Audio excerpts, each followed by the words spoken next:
Formula ఈ car race కేసులో కేటీఆర్ విచారణ ఏసీబీ చేసినటువంటి విచారణ ముగిసింది. దాదాపు సుదీర్ఘంగా 7 గంటల పాటు ఈరోజు విచారణ అయితే కొనసాగింది. ఉదయం 10 గంటలకు మాజీ మంత్రి కేటీఆర్ ఏసీబీ విచారణకు ఇదే ఏసీబీ ఆఫీస్కి హాజరయ్యారు. సో 7 గంటల పాటు before lunch and after lunch కూడా సో ఈ విచారణ అనేది కంటిన్యూ అయింది. ఈ కేసులో అధికారులు కావచ్చు, సంస్థ ప్రతినిధులు స్టేట్మెంట్లతో పాటు పలు ఆధారాలు ముందుంచి కేటీఆర్ను విచారించినట్లయితే మనకు సమాచారం అందుతుంది.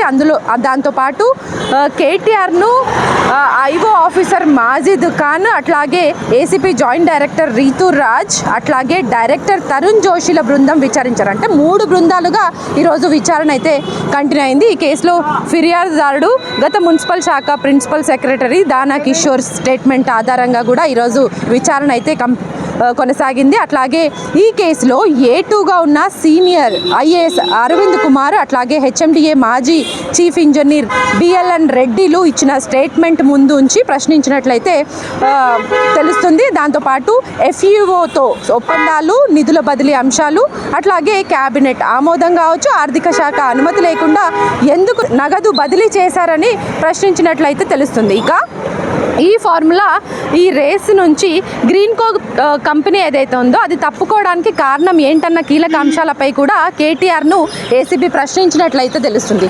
ముఖ్యంగా ఆ టైంలో ఎలక్షన్ కోడ్ అయితే ఉంది. ఆ ఎలక్షన్ కోడ్లో కూడా ఎస్పెషల్లీ ఆర్బీఐ అనుమతి లేకుండా కూడా విదేశీ సంస్థకు పెట్టుబడులను ఎట్లా తరలించారు అనేది కూడా, అంటే అమౌంట్ని ఎట్లా తరలించారు అనేది కూడా ప్రశ్నలో అడిగినట్టయితే తెలుస్తుంది. అయితే మొత్తానికైతే ఈరోజు ఉదయం 10 గంటలకు ఇక్కడికి కేటీఆర్ హాజరయ్యారు. విచారణలో భాగంగా ఇప్పుడు 7 గంటలు, దాదాపు సుదీర్ఘంగా 7 గంటల పాటు జరిగినటువంటి విచారణ కంప్లీట్ అయింది. ఇప్పుడే కేటీఆర్ తన కార్లో, అట్లాగే తనతో పాటు 4 అడ్వకేట్లను అయితే విజువబుల్గానైతే లోపలికి పంపించారు. అంటే మొత్తం లోపలికి ఆ లాయర్ని, అడ్వకేట్లను పంపించకపోగా ఓన్లీ విజువలైజేషన్లోనైతే అక్కడ విచారణను చూస్తున్నట్లు ఈ అడ్వకేట్లను అయితే అలౌ చేస్తారు. ఆ తర్వాత బయటికి వచ్చినటువంటి కేటీఆర్ ఇక్కడ మీడియా పాయింట్ వద్ద కొంత మాట్లాడే ప్రయత్నం చేస్తారనేసి అనుకున్నారు ఇక్కడ ఉన్న వాళ్ళందరూ కూడా. కానీ ఇక్కడ అసలు మాట్లాడలేదు. ఇప్పుడు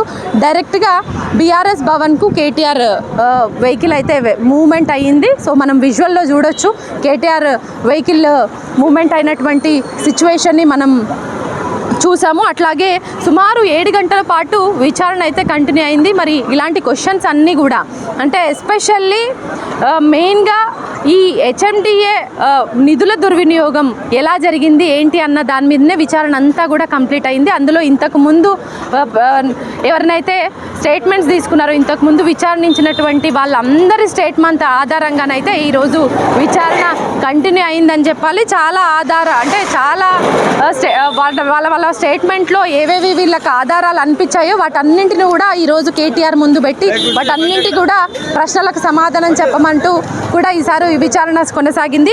మొత్తానికి మరోసారి కూడా అందుబాటులో ఉండాలంటూ కూడా ఏసీబీ అధికారులు కేటీఆర్ను కోరినట్లయితే తెలుస్తుంది.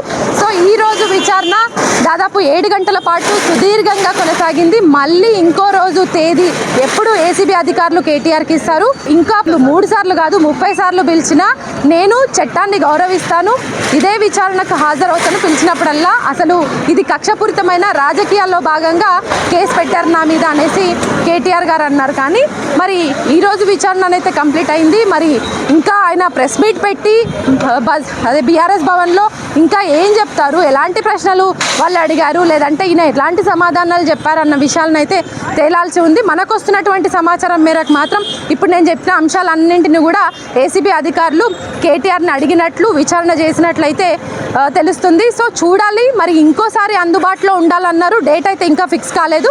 మరి డేట్ ఇంకోసారి ఎప్పుడు ఇస్తారు ఏంటి అనేది మాత్రం తెలియాల్సి ఉంది.